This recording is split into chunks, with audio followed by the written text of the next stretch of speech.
Why does rejection hurt so much? We are all hardwired to crave and need connection. We feel safer, accepted, and validated. It's a form of protection.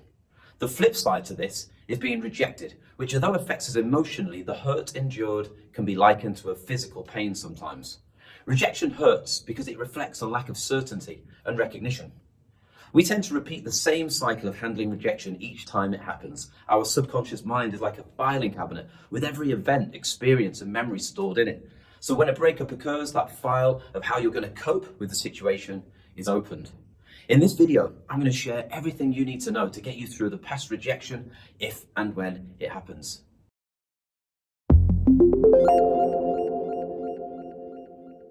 Where does the feeling of disconnection come from? With a quick look back into ancient history of humanity, we can see that we were tribal and needed to be part of a tribe. With survival being the main objective, it wouldn't be wise to go it alone when compared with the safety of numbers. Belonging to a structure offered more certainty and more power as a whole.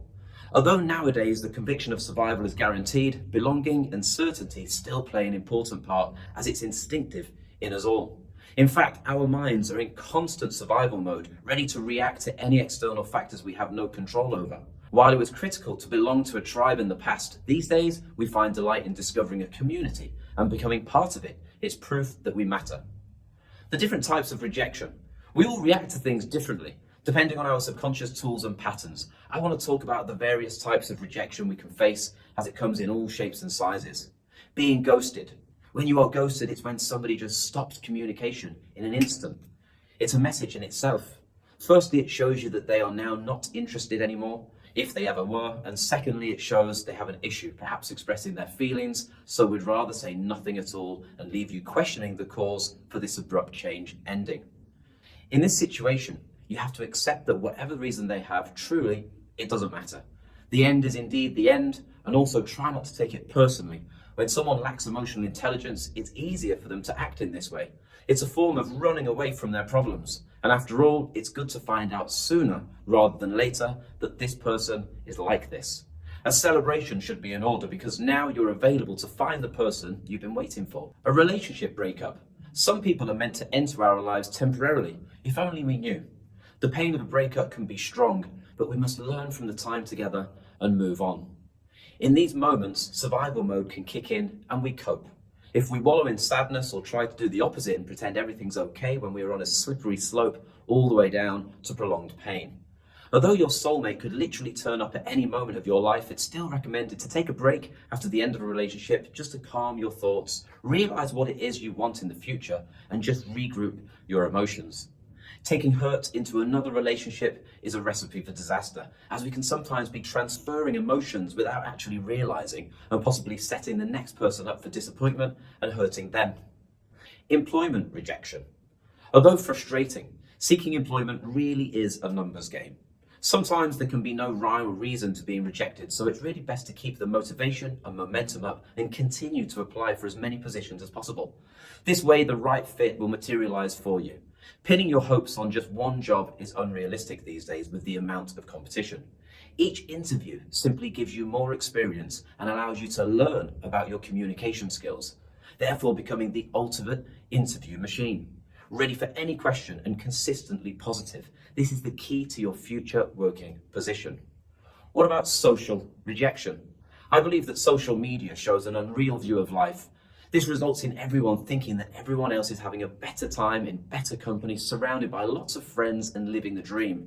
This pushes people to dream of being more popular and fitting in everywhere. It's simply not realistic.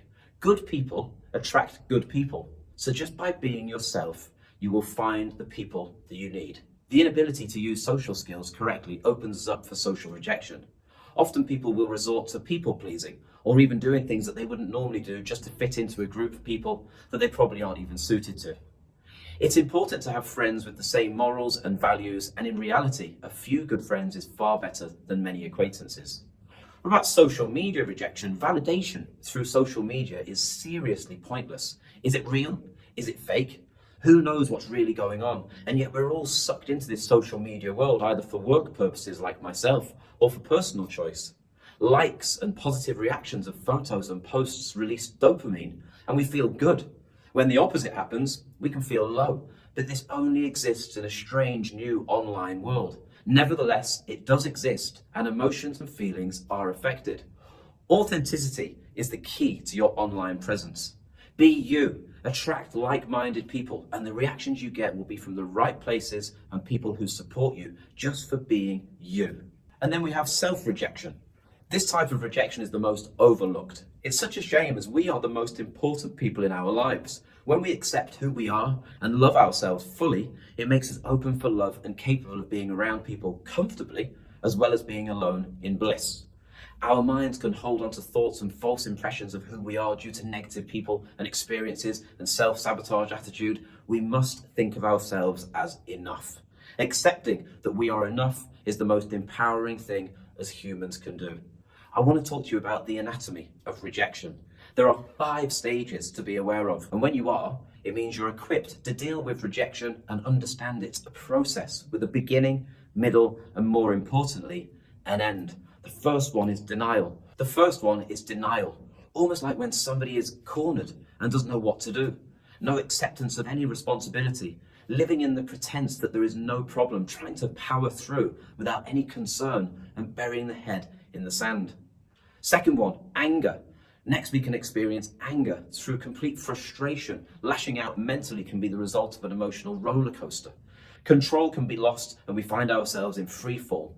This is a bad moment to make decisions as well. Rational thinking is certainly not in play at this point. Exercise is a great release when anger occurs, fresh air and some activity. Number 3, bargaining. This is a delicate moment in the rejection process. Sometimes we forget the original issues and start to negotiate terms that we know in our minds and our hearts are not sustainable. But we are in survival mode, so wanting what we've comfortably had just makes too much sense to a confused mind. Writing down the problems, the feelings you felt from the past relationship can really help you stay true to yourself, as it's easy to talk yourself back to square one, where the result perhaps, inevitably, another breakup, and more time wasted. Setting out clear intentions from both parties is a necessity in this situation. Everyone must be on the same page with the greater good in mind, always. Number 4, depression. Missing a person can be cruel to our minds, and a separation can sometimes be like a part of us has been ripped out. Sadness sets in, and a vicious circle of what ifs, buts, and other negative thoughts can plague our minds. In this stage, we often forget what got us into this situation in the first place and simply miss all the good aspects of what has gone. The suffering can go on for various lengths of time depending on many variables. We must try to focus on what has actually happened and find a way to move on to the next stage, which is acceptance.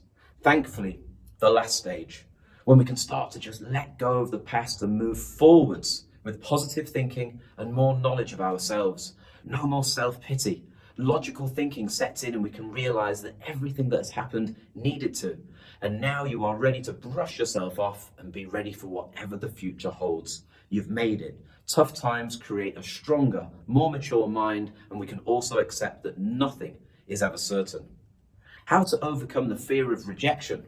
It's important that while faced with rejection, you keep everything in your life as consistent as you can. Everything you can control, your diet, exercise, sleeping patterns, social activities, your finances. Often people in times of despair let everything go, and when they feel better, they now have other obstacles they certainly didn't plan for or need. Making it out onto the other side and you're feeling great with everything in your life running smoothly is the ideal outcome for anyone. Flashbacks that bring along with them negative emotions can occur, but we are already winning at this point and can get over these episodes more easily with time. Rejection is always a possibility, and it shouldn't be a vehicle for defining our value. Toning the rejection muscle will often mean you have to challenge yourself, but at the same time, your bounce back factor will also increase. Rejection is always a possibility. No matter what anyone thinks, anything can happen. We have to create a mindset that allows us to be comfortable with uncertainty and live every day as if it's our last. Life is too short to worry about the past or the future. Stay in the now and love yourself more every day. In any friendship and relationship, communication is key. Expectations are the recipe for disaster, so talk things through and make sure everyone is heading for the same destination before you're traveling on life's journey together. Treating people as we want to be treated is my motto. Good people attract good people. When it works, that's all that matters. The interpretation of rejection hurts more than the actual